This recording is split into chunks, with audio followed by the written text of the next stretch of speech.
آیت نمبر 53۔ الحمد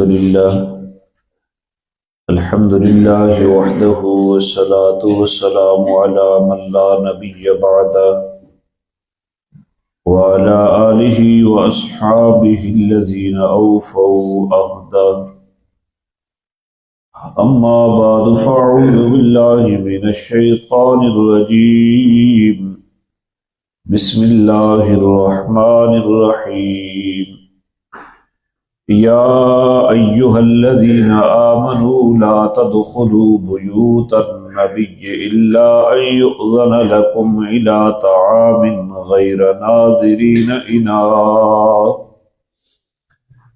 ولكن اذا دعیتم فادخلوا فاذا طعمتم فانتشروا ولا مستأنسین لحدیث ان ذلكم كان يؤذي النبي فيستحيي منكم والله لا يستحيي من الحق وإذا سألتموهن متاعا فاسألوهن من وراء حجاب ذلكم أطهر لقلوبكم وقلوبهن وما كان لكم أن تؤذوا رسول الله ولا أن تنكحوا أزواجه من بعده أبدا إن ذلكم كان عند الله عظيما سبحان ربك رب العزة عما يصفون وسلام على المرسلين والحمد للہ رب العالمین۔ سبحانک لا علم لنا الا ما علمتنا انک انت العلیم الحکیم۔ رب اشرح لی صدری ویسر لی امری واحلل عقدۃ من لسانی یفقہوا قولی۔ رب یسر ولا تعسر وتممه بالخیر وبک نستعین۔ اللہم انا نسألک علما نافعا ورزقا واسعا وعملا متقبلا۔ درود شریف اللہم صل علی محمد وعلی آل محمد كما صليت على إبراهيم وعلى آل إبراهيم إنك حميد مجيد۔ اللهم بارك على محمد وعلى آل محمد كما باركت على إبراهيم وعلى آل إبراهيم إنك حميد مجيد۔ 22ویں پارے کا چوتھا رکوع، سورہ الاحزاب کی آیت نمبر 53، 690 نمبر صفحہ ہے۔ جن کے پاس موبائل میں قرآن کریم کی سہولت ہے وہ اس جگہ کو کھول لیں۔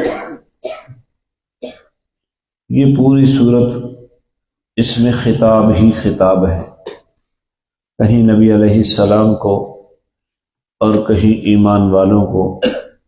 یا ایھا النبی یا ایھا المؤمنون یا ایھا الذین آمنوا یا نساء النبی، اس قسم کے بہت سارے خطابات ہیں۔ تو یہاں آج کے درس میں جناب رسول اللہ کو بلکہ مسلمانوں کو خطاب ہے۔ پس منظر سن لیں۔ رسول اللہ صلی اللہ علیہ وسلم کی شادی اور پھر وہ نبھا نہ ہو سکا تو طلاق کی نوبت آ گئی۔ طلاق ہونے کے بعد رسول اللہ صلی اللہ علیہ وسلم کے ساتھ بذریعہ وہی اللہ کریم نے حضرت زینب کا نکاح کرا دیا۔ تو آپ صلی اللہ علیہ وسلم نے اس شادی کے اوپر سب سے بڑا ولیمہ کیا۔ ولیمہ سنت ہے لیکن سنت موقدہ نہیں ہے، وہ جو ہے آپ کی، ہمارے یہاں تو فرض ہے نا، وہ تو ولیمہ ہی نہیں ہے، وہ تو تماشا ہے سارا، ولیمہ نہیں ہے۔ ولیمہ شکرانے کو کہتے ہیں، یہ شکرانہ نہیں ہے، یہ نام و نمود ہے۔ اور آپ کی کئی شادیاں ایسی ہوئی جن کے اوپر ولیمہ نہیں ہوا، بلکہ جب حضرت عائشہ کے ساتھ آپ کی رخصتی ہوئی، آپ صلی اللہ علیہ وسلم کی شادی جب حضرت عائشہ سے ہوئی تو حضرت ام سلیم نے ایک پیالہ دودھ کا بھیجا، اسی کو نبی پاک نے ولیمہ بنا لیا۔ یہ سب سے بڑا ولیمہ تھا رسول اللہ صلی اللہ علیہ وسلم کا۔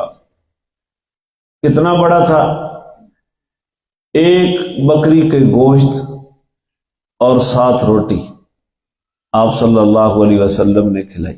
حضرت انس کہتے ہیں، یہ خادم رسول تھے حضرت انس، جب رسول اللہ صلی اللہ علیہ وسلم ہجرت کر کے تشریف لائے تو اس وقت حضرت انس کی عمر 10 سال تھی، اور جب حضرت زینب کے ساتھ شادی ہوئی تو اس وقت حضرت انس کی عمر 15 سال تھی۔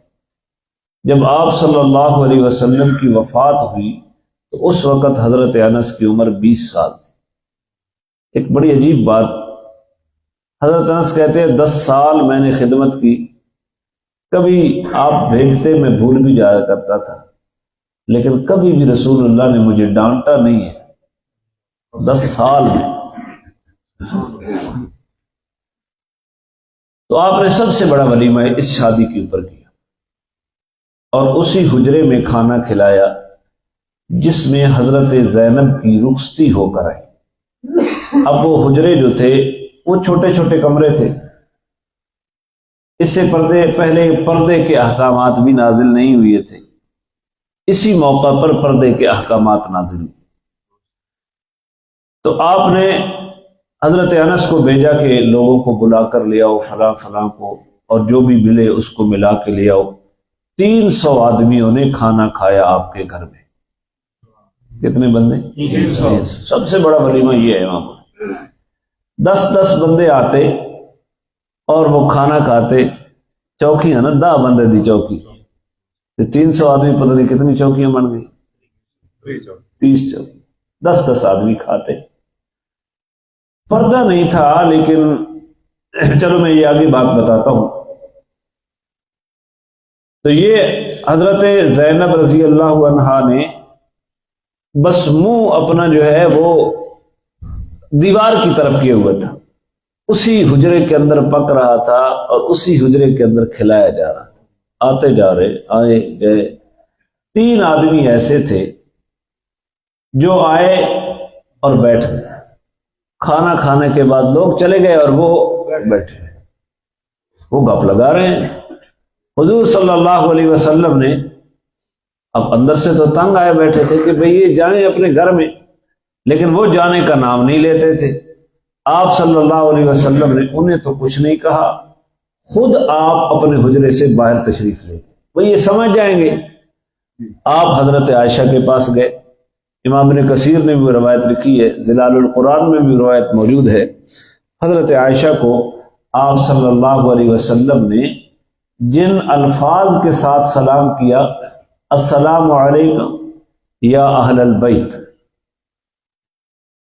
ورحمۃ اللہ وبرکاتہ، السلام علیکم یا اہل البیت، تو حضرت عائشہ نے سلام کا جواب دیا۔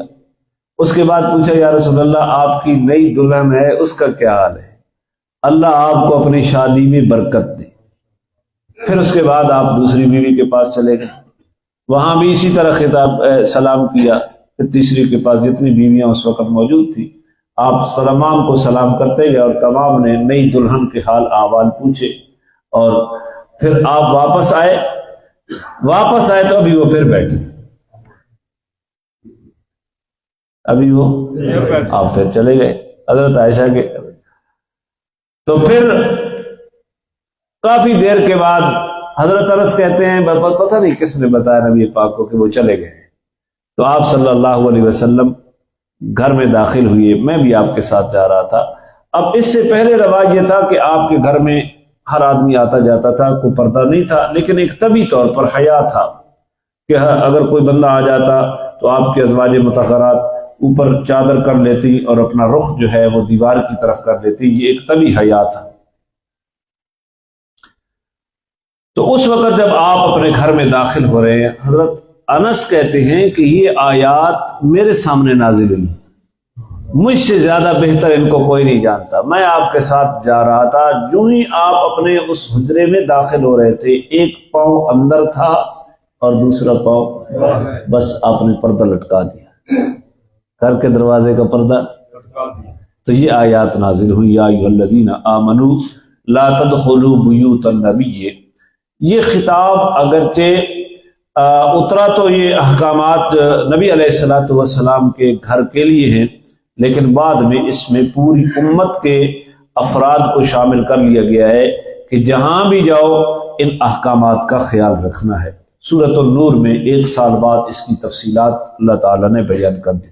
توجہ ہے اب یا ایھا الذین آمنوا، اے ایمان والو، لا تدخلوا بیوت النبی الا ان یؤذن لکم الی طعام غیر ناظرین اناہ، نبی کے گھر میں داخل نہ ہو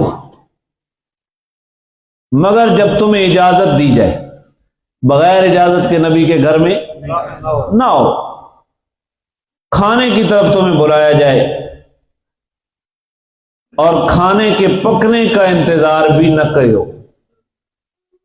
کچھ لوگ ہوتے ہیں ان کو دعوت دی جائے تو وہ پہلے آ جاتے ہیں، ابھی کھانا پکا نہیں، تو کھانا پک جائے تو پھر آؤ، پکنے سے پہلے نہ ہو۔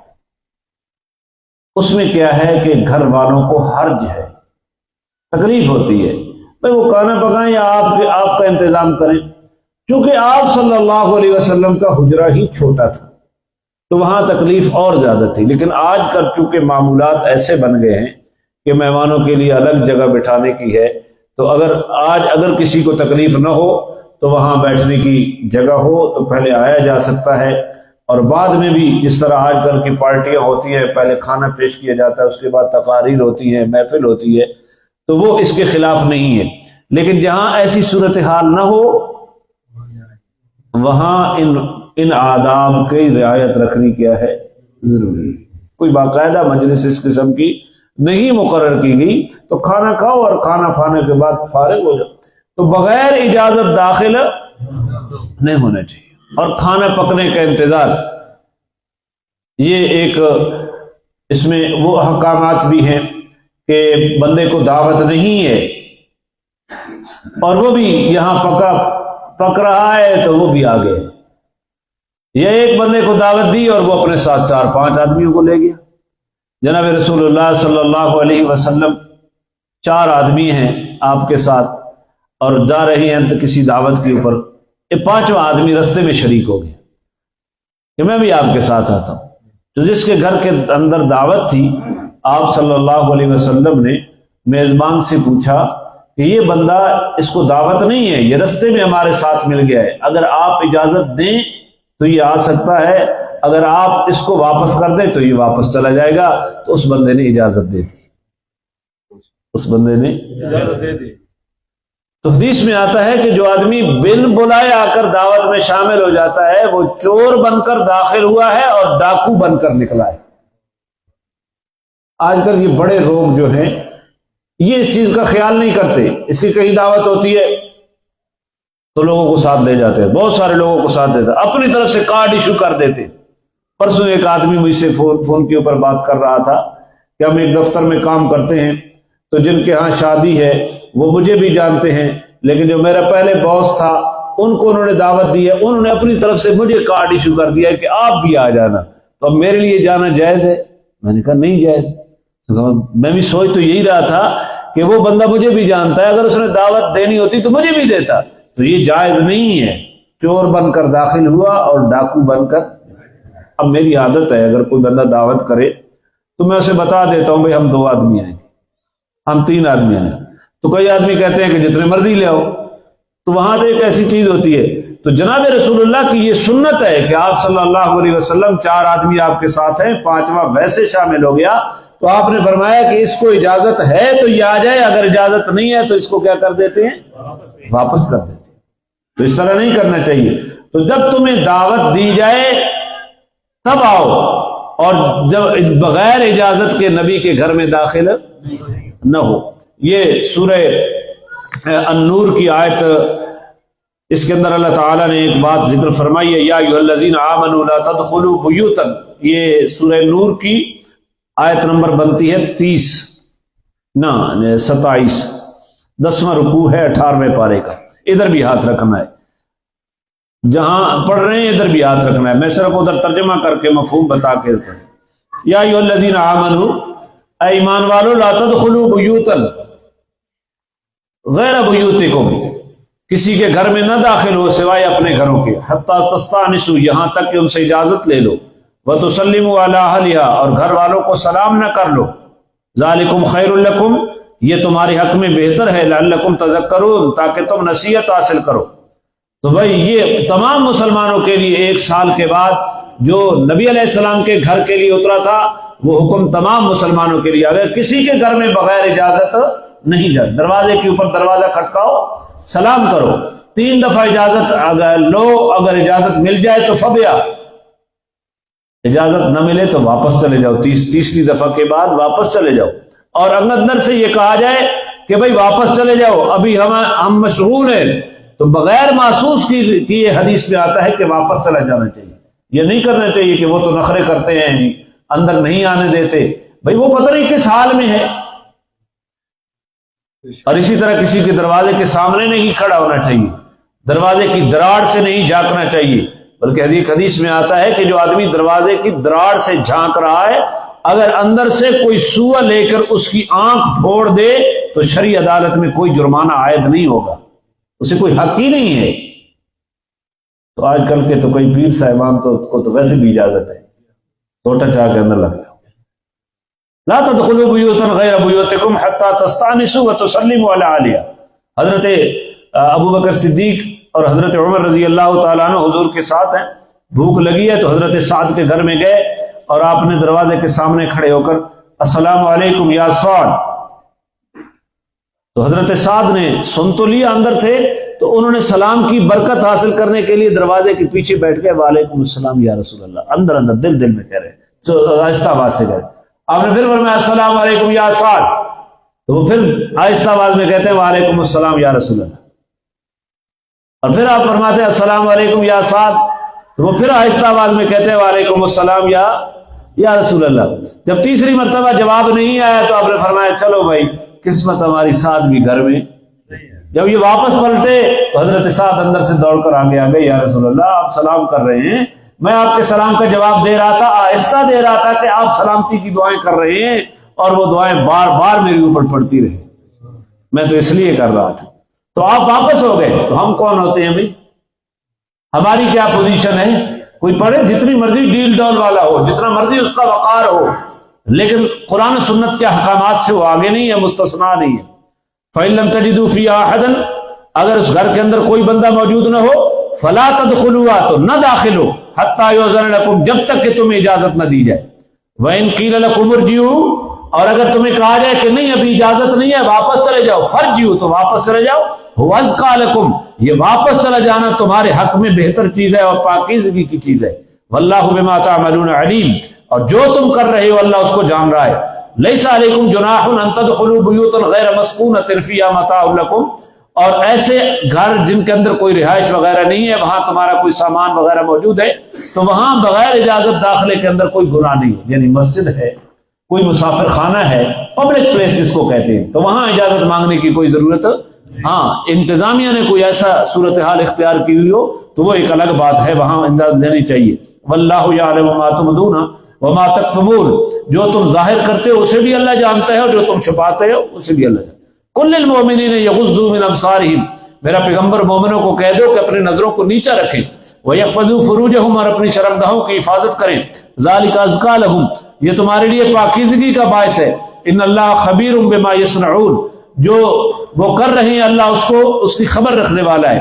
وَقُلْ لِلْمُؤْمِنَاتِ يَغْضُضْنَ مِنْ أَبْصَارِهِنَّ، مومنوں کو بھی، مومنات کو بھی کہہ دو کہ وہ بھی اپنی نظروں کو نیچی رکھیں، وَيَحْفَظْنَ فُرُوجَهُنَّ، اور اپنی شرمگاہوں کی حفاظت کریں، وَلَا يُبْدِينَ زِينَتَهُنَّ، اور اپنی زینت کو ظاہر نہ کریں، إِلَّا مَا ظَهَرَ مِنْهَا، مگر جو خود بخود ظاہر ہے، وَلْيَضْرِبْنَ بِحُمُرِهِنَّ عَلَى جُيُوبِهِنَّ، اور اپنے دوپٹے کو اپنے گریبان کے اوپر ڈال دو، وَلَا يُبْدِينَ زِينَتَهُنَّ، اور اپنی زینت کو ظاہر نہ کرو، الا لبعولتہن سوائے خاوند کے آگے، او آبائہن باپ کے آگے، او آباء بعولتہن اور خاوند کے باپ کے آگے یعنی سسر کے آگے، او ابنائہن بیٹوں کے آگے، او ابناء بعولتہن یا خاوند کے جو بیٹے ہیں ان کے آگے، او اخوانہن بھائیوں کے آگے، او بنی اخوانہن. یہ ساری بات اللہ تعالیٰ نے یہاں ذکر کر دی ہے. اب آ جاؤ اس مقام کے اوپر، صرف میں نے آپ کو ٹچ کر دیا ہے. یا ایھا الذین آمنوا لا تدخلوا بیوت النبی الا ان یؤذن لکم، ایمان والو نبی کے گھروں میں بلا اجازت داخل نہ ہو، یہ کہ تمہیں کھانے پر آنے کی اجازت دے دی جائے، اور وہ بھی اس طرح کہ تم اس کھانے کی تیاری کے انتظار میں نہ بیٹھے رہو. ابھی کھانا پکا ہی نہیں ہے تو پہلے کیویں آتے ہیں پنجابی دم سلام علیکم، پہلے چوکڑی مار کے آ گئے جڑی نے ایک سال تو بھوکا ہے، اس کو دعوت کہیں دتی ہی نہیں. اور بھائی انہیں پکاون تو دیو، چلو چھوڑ دیں اس کو، ادھر ادھر بٹھا دیں، ادھر بیٹھ اتھے بیٹھ رہے ہو، چلو ستا رہا خیر ہے سر. اس میں آخا تھا یہ میں نے آپ توجہ فرمائے ہوتے لگ بھائی بیٹا ایسے ٹیک لا جا پیچھے.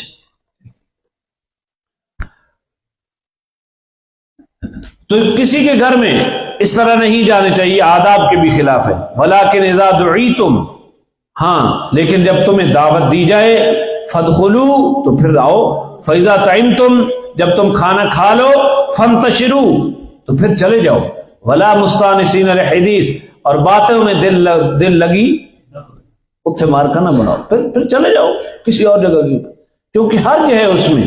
ہاں اگر میزبان کی اجازت ہے یا ماحول ایسا ہے تو پھر اس کی اجازت ہے، لیکن اگر ماحول ایسا نہیں ہے، خصوصاً اس وقت جو رسول اللہ صلی اللہ علیہ وسلم کا حجرہ بھی حجرہ چھوٹا تھا، تنگ تھا، اور مائی صاحبہ بھی وہاں موجود ہیں، اور وہ بھی تبھی حیا کے، اگرچہ پردہ نازل نہیں ہوا، وہ بھی طبی طور پر حیا کر رہی ہیں. تو اللہ تعالیٰ نے فرمایا ان ذالکم کان یؤذی النبی، یہ جو ہے حقیقت یہ ہے کہ یہ بات اس بات سے نبی کو تکلیف پہنچتی ہے، اس بات سے حضور کو تو تکلیف ہوئی نا. آپ حضرت عائشہ کے گھر میں چلے گئے، آپ ساری بیویوں کے گھر میں چلے گئے، واپس آ گئے، یہ پھر بھی بیٹھے ہیں، اور پھر آپ حضرت عائشہ کے پاس چلے گئے، یہ کافی دیر تک بیٹھ رہے، تو یہ تمہارا عمل نبی کے لیے تکلیف دہ ہے. فَيَسْتَحْيِي مِنْكُمْ اور نبی تم سے شرما رہے ہیں، یعنی وہ کیا کرتے ہیں، حیا والا معاملہ کر رہے ہیں، مربت والا معاملہ کر رہے ہیں، کہ آپ کہنا نہیں چاہتے کہ بھئی چلے جاؤ کھانا جو کھا لیا ہے. تو یہ آپ کے اخلاق ہے. وَاللَّهُ لَا يَسْتَحْيِي مِنَ الْحَقِّ اور اللہ حق بیان کرتے ہوئے شرماتا. پیغمبر کی جگہ اللہ خود فرما رہے ہیں، حضور نے تو نہیں فرمایا نا مربتا، لیکن اللہ نے فرمایا کہ میرے پیغمبر کی تکلیف کا باعث نہ بنو. تو یہ حکم دیا گیا.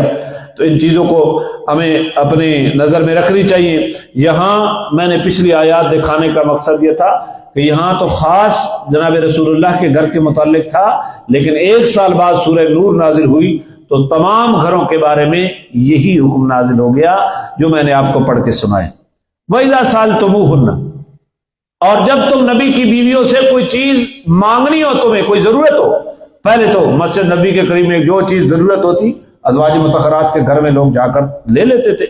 متاعن کوئی سامان مانگنا ہو، فَاسْأَلُوهُنَّ مِن وَرَاءِ حِجَاب تو پردے کے پیچھے سے ہو کر مانگنا ہے. تم نے انہیں نہیں دیکھنا اور انہوں نے اندر ازواج مطہرات ہیں اور باہر کون ہیں مانگنے والے؟ بولتے نہیں، باہر صحابہ ہیں اور اندر اہل بیت کے افراد ہیں، لہذا مانگنا ہے تو پردے کے پیچھے سے.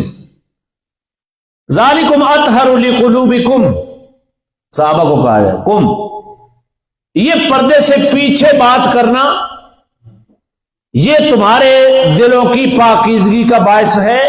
وقلوبہن اور ان ازواج مطہرات کے دلوں کی پاکیزگی کا بھی کیا ہے. تو اللہ تعالیٰ نے فرمایا کہ پردہ دل کی پاکی کا ذریعہ ہے. کن کو کہا جا رہا ہے؟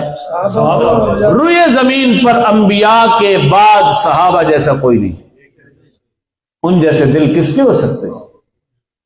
اور پھر ازواج مطہرات تو میرے نبی کی بیوی ہیں، وہ تو میرے نبی کے گھر والے ہیں، جن کے بارے میں قرآن نے کہا لِيُذْهِبَ عَنْكُمُ الرِّجْسَ أَهْلَ الْبَيْتِ وَيُطَهِّرَكُمْ تَطْهِيرًا کہ اہل بیت تم سے اللہ گندگی کو دور کرتا.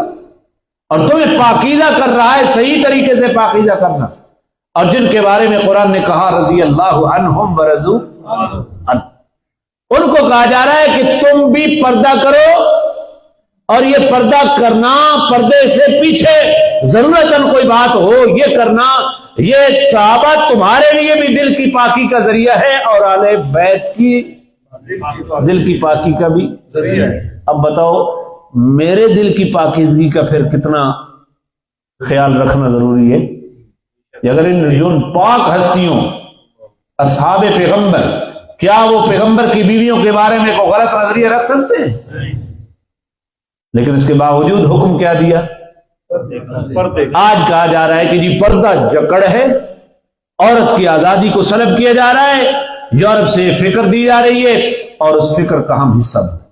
پہلے مخلوط نظام تعلیم جاری کی، پھر آپ کی بچیاں جب مخلوط نظام تعلیم کا حصہ ہے تو وہ اپنی مرضی سے شادی کرنا چاہتی ہیں۔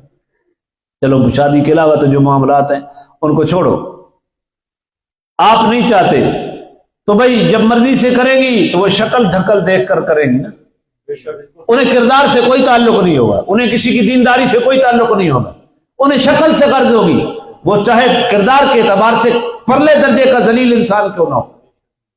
تو یہ مخلوط نظام تعلیم کے سے، اور پھر میں تو گناہ سمجھتا ہوں ایک بچی جس کی نوکری یا ملازمت ایسی جگہ کے اوپر ہوگی جہاں مردوں کے ساتھ اس کا اختلاط آتا ہے اور آپ مٹھائیاں لے کر جاتے ہیں۔ میں نے آج تک نہیں دی کسی کو مبارکباد جس کی بچی کی جاب ہو گئی ایسی جگہ کے اوپر جہاں اس کا مردوں کے ساتھ اختلاط ہے۔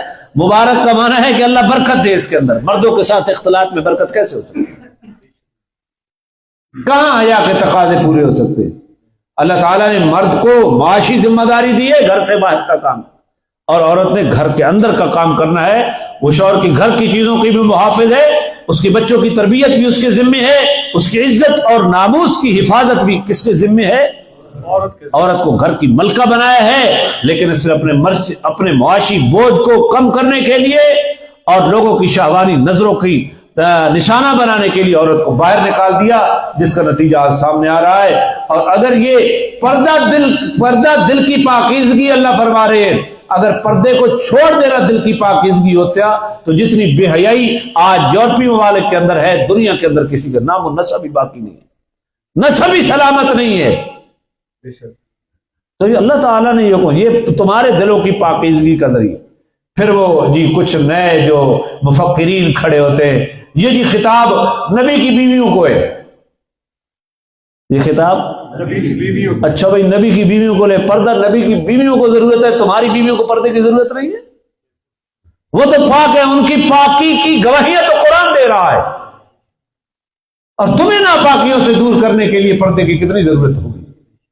ایسی باتیں کرتے ہیں۔ پھر کئی لوگ کہتے ہیں کہ چہرے کا پردہ نہیں ہے، پھر پردہ کس چاہیے؟ چہرے کا پردہ نہیں، چہرے کا پردہ کس طرح نہیں ہے؟ چہرے کا پردہ چہرے ہی سے حسن اور قبح کا پتہ چلتا ہے کہ یہ حسین ہے یا بدصورت ہے، وہ چہرہ ہی بتاتا ہے، اگر اس کا پردہ ہی نہ کراؤ پھر کیا؟ تو یہ ایک عجیب عجیب باتیں ہیں۔ ایک ہے ستر اور ایک ہے حجاب، ان دونوں کو گڈ مڈ کرنے سے ایسے مسائل پیدا ہوتے ہیں۔ ایمان لانے کے بعد کیا چیز؟ ایمان لانے کے بعد، پھر بولیں ایمان لانے کے بعد پہلا فرض جو ہے وہ ستر چھپانا ہے۔ میں پھر آپ سے کہلوانا چاہتا ہوں، ایمان لانے کے بعد پہلا فرض نماز نہیں ہے، پہلا فرض ستر چھپانا ہے۔ مرد کا ستر کیا ہے؟ ناف سے لے کر گھٹنے کے نیچے تک، ریسلنگ والا دے پائی بدروں نے حرام ہے دیکھنا، بلکہ میت کی ران دیکھنا بھی حرام ہے، زندگی کیسے حرام نہیں؟ اور عورت کا پورا جسم کیا ہے؟ پورا جسم ستر ہے۔ ایمان لانے کے بعد پہلا فرض کیا ہے؟ بولے نا، عورت کا پورا جسم کیا ہے؟ سوائے چہرے اور ہتھیلیوں کے، الا ما ظہر منہا جو سورہ نور میں آیا، جو خود بخود ظاہر ہیں۔ اور مرد کا ستر کیا ہے؟ ناف سے لے کر اب حجاب پردہ، یہ مرد کے لیے عورت کے لیے دونوں کے لیے۔ اب ستر تو چھپانا ویسے فرض ہے، حجاب کس چیز کا ہوگا؟ اب بتاؤ نا، چہرے اور بھائی ستر تو پہلے چھپا ہوا ہے نا. جب حجاب اور ستر کو گڈ مڈ کر دو گے تو پھر ایسے ہی نتیجے نکلیں گے. بھائی حجاب الگ چیز ہے، ستر الگ چیز ہے. حجاب ہوگا چہرے اور ہتھیلیوں کا، ستر تو پہلے ہی چھپانا ہے، وہ ایمان کے بعد وہ فریضہ ہے. اللہ ہمیں سمجھ نصیب فرمائے. اور اس کے لیے کوئی بڑے برقعے کی ضرورت نہیں ہے، وہ آگے آئے گا اسی آیت میں انشاءاللہ، وہاں میں بیان کروں گا. بڑی چادر جو ہے اس کو لپیٹ لیا جائے باہر نکلنے کے لیے، جس کے اندر جسم چھپ جائے. اور میری بہنیں، مائیں، بہنیں، بیٹیاں سن رہی ہیں، یہ جو باریک کپڑے پہننا اور چست کپڑے پہننا، حدیث میں آتا ہے ایسی عورتوں کو جنت کی خوشبو بھی نہیں آئے گی. 40 سال کی مسافت سے جنت کی خوشبو آتی ہے. کتنی مسافت سے؟ 40 سال. بھائی خاموش بیٹھے. 40 سال کی مسافت سے خوشبو آتی ہے. جو عورت ننگے سر پھرتی ہے یا ایسے کپڑے پہنتی ہے جس سے بال نظر، اپنے گھروں کا ماحول دیکھو.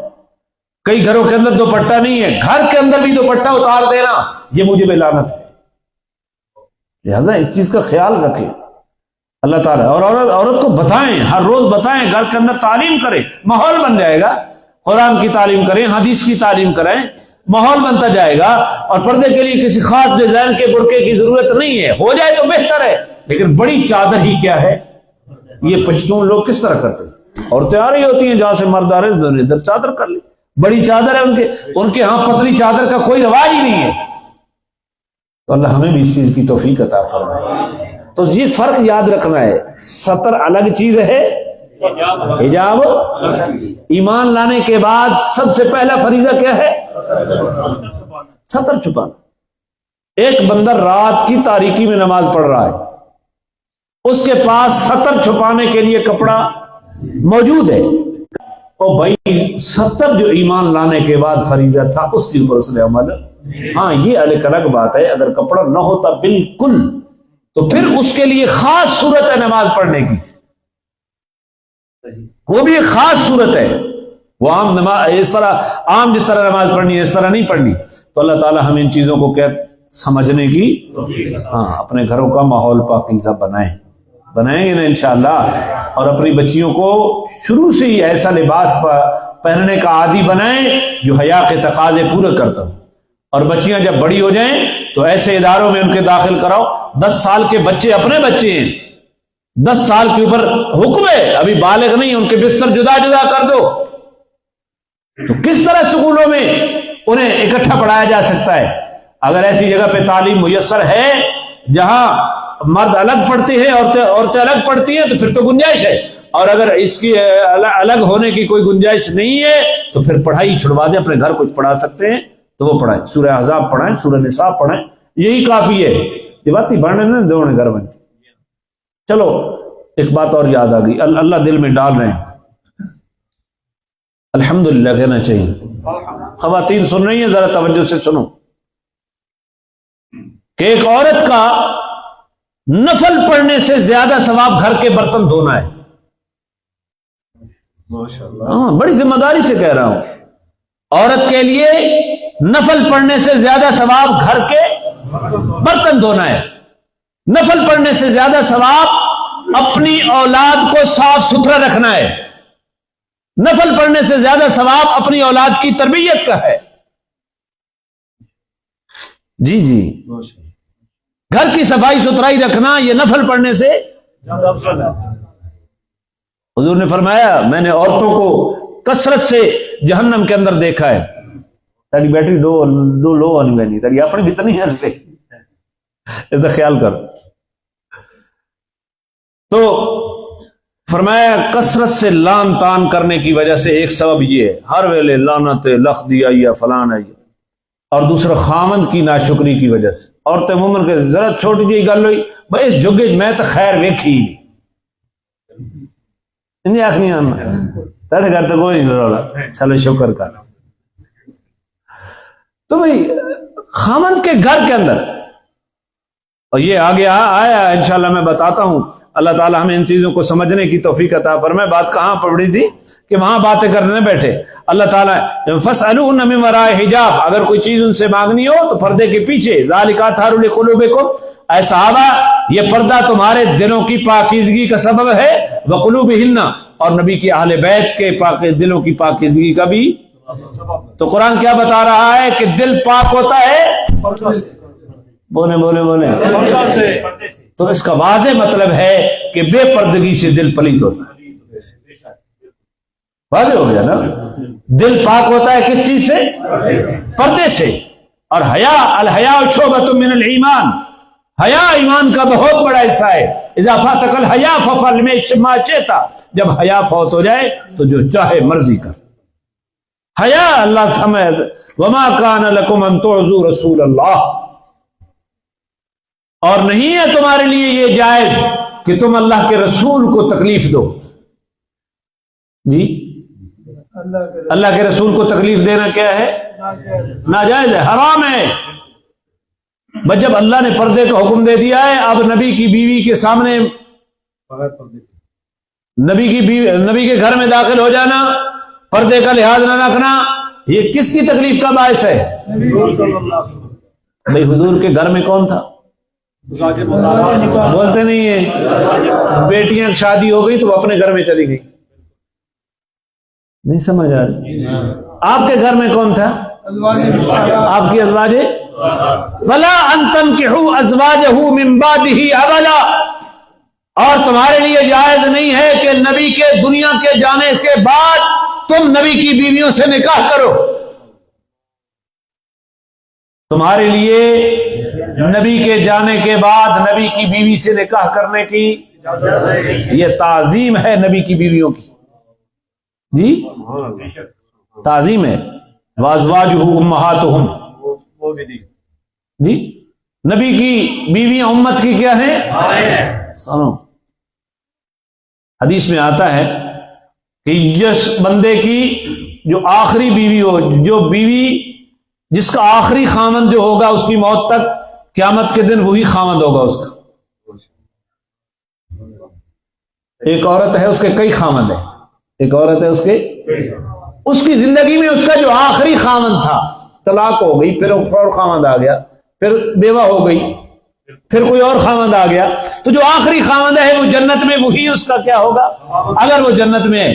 تو نبی کی بیویوں کے لیے ان کے بعد، نبی کے جانے کے بعد امت کے لیے ان کے ساتھ نکاح کرنے کی اجازت. تو یہ قیامت کے دن بھی کس کی بیویاں ہوں گی؟ میں ان سے کہنا چاہتا ہوں، ہاتھ باندھ کے کہنا چاہتا ہوں، تم خدیجہ کے علاوہ ایک کو بھی مسلمان نہیں مانتے، تم کہاں جاؤ گے؟ یہ تو وہاں بھی نبی کی بیویاں ہوں گی، ان کے پاس نکاح کرنے کی اجازت. ان ذالکم کان عند اللہ عظیما، یہ نکاح کرنا یا نکاح کا ارادہ کرنا صرف اللہ کے ہاں یہ بہت بڑا گناہ ہے. اللہ کے ہاں یہ بہت بڑا گناہ ہے. لہذا فما لکم ان تعذوا رسول اللہ، پچھلی جملہ کہ اللہ کے رسول کو تکلیف ہو، اللہ کے رسول کو تکلیف ہو. کوئی یہ کہے کہ میں حضور کے جانے کے بعد حضور کی فلاں بیوی سے نکاح کروں گا، تو یہ تکلیف کسے دے رہا ہے؟ بتاؤ. حضور صلی اللہ علیہ وسلم. جو آج بھی عائشہ کو گالیاں دیتا ہے حضور کو تکلیف نہیں ہے؟ جو آج بھی ام حبیبہ کو گالیاں دیتا ہے، جو آج بھی صفیہ کو گالیاں دیتا ہے، گالیاں تو گالیاں ہیں، ان کے ایمان کو بھی ماننے کے لیے تیار نہیں. وہ محب اہل بیت ہے، دشمن اہل بیت ہے، تم ان کے جنازے پڑھو گے؟ واضح کرو، اتنا پھیلاؤ اس عقیدے کو کہ وہ توبہ کے اوپر مجبور ہو جائیں. اگر توبہ نہیں کرتے تو اپنے گند کے ساتھ جہنم میں چلے جائیں. یہ نبی کی تکلیف کا باعث ہے. صرف نکاح کا ارادہ کرنا، بعض صحابہ کے دل میں آیا تھا اس آیت کے نزول سے پہلے کہ حضور صلی اللہ علیہ وسلم کے بعد وہ ایک اعزاز کے طور پر ان کے دل میں تھا کہ ہم اس اعزاز میں شریک ہونا چاہتے ہیں. تو یہ آیت نازل ہوئی تو ان صحابہ نے اتنی توبہ کی اور پیدل حج کیے کہ ہم نے کیسا ارادہ کر لیا تھا. اور منافقین ایسی باتیں کرتے تھے، وہ جان بوجھ کے کرتے تھے. تو اللہ تعالیٰ نے فرمایا کہ نبی کی بیویوں کے ساتھ نکاح کی اجازت. ان تبدو شیئا، اگر تم کسی چیز کو چھپاتے ظاہر کرتے ہو اور تخفو ہو یہ چھپاتے ہو تمہارے دل کے اندر نبی کی بیوی کے بارے میں کوئی بات ہے فإن اللہ کان بکل شیء علیما، تو اللہ کیا ہے؟ اب مجھے بتائیں ازواج مطہرات کس کی عزت ہیں؟ آپ کی عزت کون ہے؟ آپ کی عزت کون ہے؟ آپ کی بیوی ہے نا؟ میں آپ کا استاد ہوں، میں آپ کی بیوی کی طرف دیکھنے دیں گے؟ میں آپ کی بیوی کو گالی دوں تو صاحب سے میں ٹھیک ہے استاد جی، میں آپ کی بیوی کے بارے میں کچھ غلط لفظ کہوں تو پھر یہ سارا چیز ختم ہو جائے گی۔ پیغمبر کی بیویوں کے بارے میں بکواسات اور آج بھی ان کی کتابیں میں موجود ہے، حضرت عائشہ کے اوپر اسی تہمت کے قائل ہیں جس تہمت کا صفایا قرآن نے کیا ہے۔ ایسا گندا عقیدہ کائنات میں کسی کا نہیں ہے جتنا گندا عقیدہ اس مذہب اور ملت میں۔ اللہ تعالی ہمیں سمجھنے کی توفیق عطا فرمائے، ہمیں نبی کے گھر کی عزت اور احترام کی توفیق عطا فرمائے۔ لا جناح علیہن فی آبائہن، اب جب پردے کا حکم نازل ہوا تو جو محرم رشتہ دار تھے ان کو بھی انہوں نے یا رسول اللہ ہمارے لیے بھی پردہ ہے، تو اللہ تعالیٰ نے فرمایا نہیں، لا جناح علیہن فی آبائہن، ان کے باپ کے بارے میں کوئی گناہ نہیں۔ باپ، اب عائشہ کا باپ کون ہے؟ بولو بولو بولو بولو۔ ابو بکر آ جائے عائشہ کے گھر میں کوئی پردہ نہیں، کیوں؟ نبی کا کیا لگتا ہے؟ میں تھوڑے سسر نو گالی کرنا، آج بھی ابو بکر کو گالیاں دیتے ہیں۔ حفصہ کا باپ کون ہے؟ عمر، جی عمر۔ ام حبیبہ کا باپ کون ہے؟ کہتے ہیں جی یہ مسلمان ہوئے تلوار کے ڈر سے۔ اچھا بھائی تم کون ہو فیصلہ کرنے والے؟ جس نے ان کے اسلام کو قبول کر لیا، یہ اعتراض تو ادھر جاتا ہے نا جی، یہ اعتراض ابو سفیان پہ نہیں ہے، میرے اوپر نہیں ہے، جس نے اسلام قبول کیا ان کا، یہ تو ادھر جاتا ہے۔ اللہ تعالیٰ میں سمجھ نصیب فرمائے۔ تو ان کے باپ کے بارے میں نہیں ہے پردہ یہ، ولا ابنائہن، ان کے بیٹوں کے بارے میں۔ کون سے بیٹے؟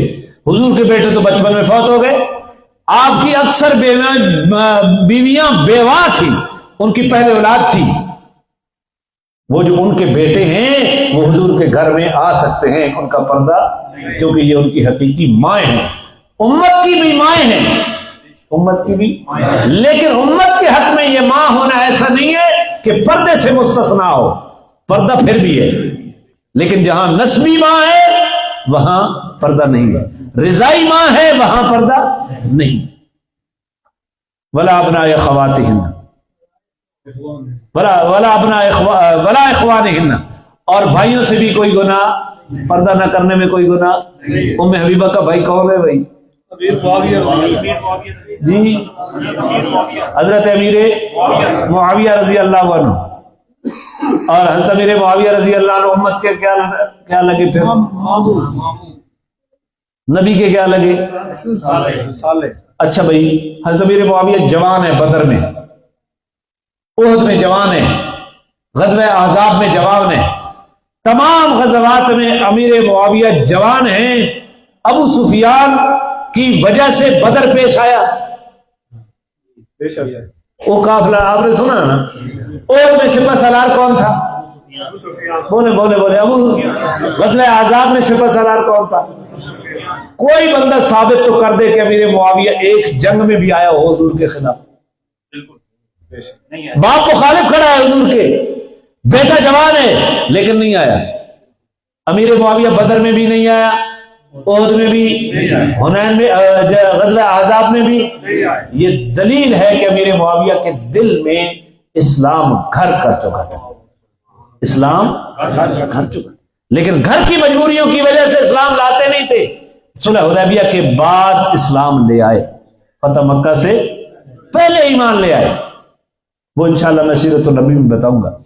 ولا اخوانہن ولا ابناء اخوانہن، یہ 22 رجب کو حضرت امیر معاویہ کی وفات کی خوشی میں کونڈے کرتے ہیں، نام امام جعفر صادق کا لیتے ہیں، اور یہ کونڈے کا صحیح وقت کیا ہے؟ صبح اندھیرے اندھیرے، فجر تو پہلے پہلے۔ کچھ خبریں میں نشانی دی بھی آنی پئی،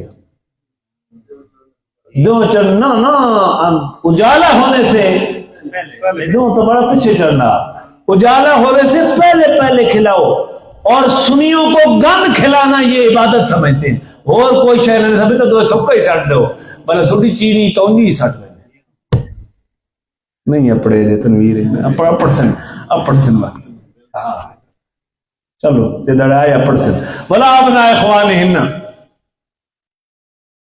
اور بھائیوں کے بیٹوں سے بھی پردہ، بھائی کے بیٹے کون ہوتے ہیں؟ بھتیجوں سے بھی پردہ، ولا ابناء اخواتہن، بہنوں کے بیٹوں سے بھی پردہ، کون؟ بھانجے، ولا نسائہن، باقی جتنے ہیں وہ یہاں ذکر ہیں سارے جن جن سے پردہ نہیں ہے، وہ سورہ نور کی آیت نمبر جو ہے، یہ بس میں صرف بتا دیتا ہوں کیونکہ وقت تھوڑا ہے، آیت نمبر 31 سورہ نور کی آیت نمبر 31 کے اندر سارے محرم رشتے ذکر کر دیے گئے ہیں۔ آگے چلو، ولا نسائہن، اور اپنی عورتوں سے بھی پردہ نہیں ہے جی، بھائی مسلمانوں کی اپنی عورتیں کون ہیں؟ نہیں، مسلمانوں کی اپنی عورتیں کون ہیں؟ ہاں کہ نہیں اپڑنے پہلے تبلیغی اپڑنا پہلے، اللہ نے برکت دے ہوئے تبلیغی اپڑ سی۔ مسلمانوں کی اپنی عورتیں کون ہیں؟ کافر ہیں، اپنی عورتوں سے پردہ نہیں ہے، عورتوں کا اپنی عورتوں سے پردہ کون ہے؟ اپنی عورتیں، مسلمانوں کی اپنی کون ہے؟ مسلمان عورت کا مسلمان عورت سے پردہ نہیں ہے، مسلمان عورت کا کافر عورت سے بھی پردہ ہے۔ کیوں؟ اس جیسا ماحول نہ بنے۔ ہمارے دادا استاد سے حضرت مفتی محمد صاحب کے والد مولانا عبدالغنی جاجروی صاحب، وہ مفتی بتا رہے تھے کہ والد صاحب بالکل ہماری ماں کو نہیں نکلنے دیتے تھے کسی شادی بیاہ کے موقع پر۔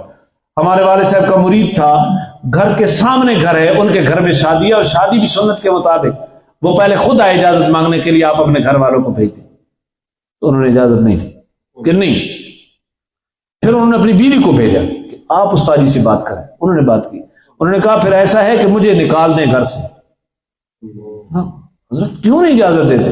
اس نے کہا میں غریب آدمی ہوں، میں مولوی ہوں، میں دیندار آدمی ہوں، آپ کے گھر میں لازمی رسم و رواج فیشن ہوں گے، کل میری بیوی کے اوپر بھی وہ اثر انداز ہوں گے، اور میرے گھر میں بھی وہ فیشن آئے گا، لہذا اجازت نہیں، اجازت نہیں ہے۔ ساڑھے کو تقابو تو ہی ماہر کا، چلو خیر ساری اپنی قسمت ہے۔ اپنی عورتوں سے پردہ نہیں۔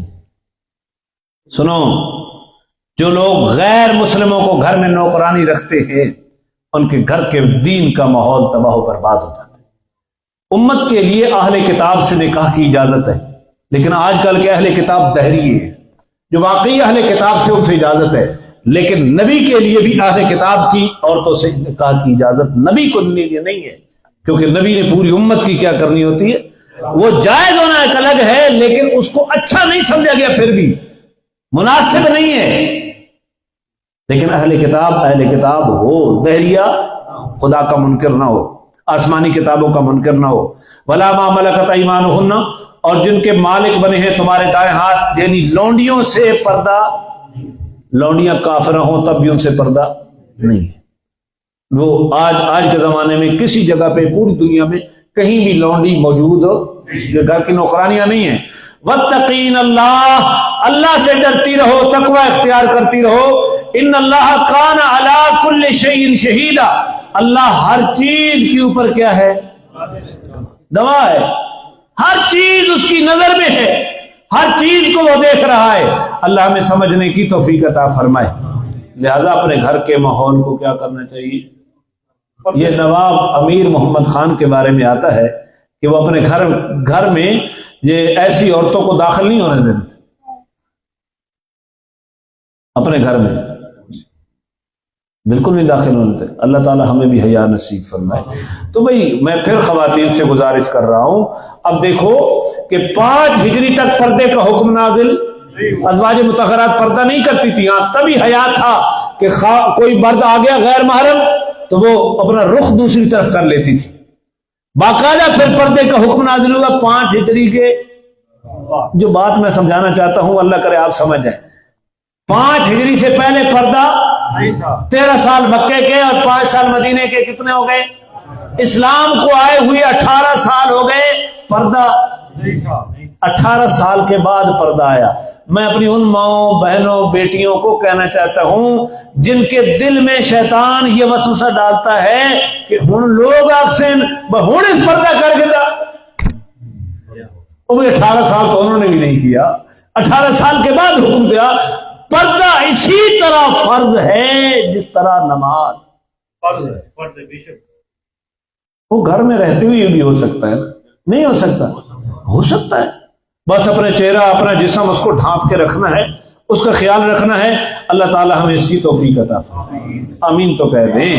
تو درس قرآن میں اس ماحول کے اندر لایا جائے اپنی خواتین کو، اور گھر کے اندر تعلیم کا بندوبست کیجیے۔ تبلیغ والے کہتے ہیں نا گھر کے اندر تعلیم کا بندوبست کرو۔ جن گھروں کے اندر تعلیم ہوتی ہے ان گھروں کے اندر عورتیں اپنے خاوند کی مشن کی معاون ہوتی ہیں، اور جن گھروں کے اندر تعلیم نہیں ہوتی وہاں ایسا ماحول کہ وہ تو سارا جڑا نتیجہ نا وہ شادی والے داڑے نکل آنا، سامنے سب باہر نکل آنا، ماحول نہ ہو تو اللہ سمجھنے کی توفیق عطا فرمائے۔ اعوذ باللہ من الشیطان الرجیم، بسم اللہ الرحمن الرحیم، یا ایہا الذین آمنوا، اے ایمان والو، لا تدخلوا بیوت النبی الا ان یؤذن لکم، نبی کے گھر میں داخل نہ ہو مگر یہ کہ تمہیں اجازت دی جائے، الی طعام غیر ناظرین اناہ، اور کھانا پکنے کے انتظار میں پہلے نہ گئے کرو، ولیکن اذا دعیتم، لیکن جب تمہیں بلایا جائے، فادخلوا، پھر آ جایا کرو، فاذا طعمتم، جب تم دعوت کا کھانا کھا لو، فانتشروا، تو پھر چلے جایا کرو، ولا مستانسین لحدیث، اور باتوں میں جی نہ لگایا کرو، وہاں بیٹھ کر دھرنا نہ دیا کرو۔ واللہ ان ذالکم، بے شک یہ چیز، کان یؤذی النبی، نبی کی تکلیف کا باعث بنتی ہے، فیستحیی منکم، نبی تم سے مربت والا معاملہ کرتا ہے اس لیے روکتا نہیں ہے۔ واللہ لا یستحیی من الحق، اور اللہ حق کو بیان کرنے سے شرماتے نہیں ہیں۔ وَإِذَا سَأَلْتُمُوهُنَّ مَتَاعًا، جب تمہیں کوئی ضرورت پیش آ جائے نبی کی بیویوں سے چیز مانگنے کی، فَاسْأَلُوهُنَّ، پس تم ان سے مانگ سکتے ہو، مِن وَرَاءِ حِجَاب، پردے کے پیچھے ہو کر، ذَلِكُمْ أَطْهَرُ لِقُلُوبِكُمْ، اے صحابہ یہ پردہ تمہارے دلوں کی پاکیزگی کا ذریعہ ہے، وَقُلُوبِهِنَّ، اور نبی کی آل کے دلوں کی پاکیزگی کا بھی ذریعہ ہے۔ وَمَا كَانَ لَكُمْ، اور تمہارے لیے جائز نہیں ہے، أَن تُؤْذُوا رسول اللہ، یہ کہ تم اللہ کے رسول کو تکلیف پہنچاؤ،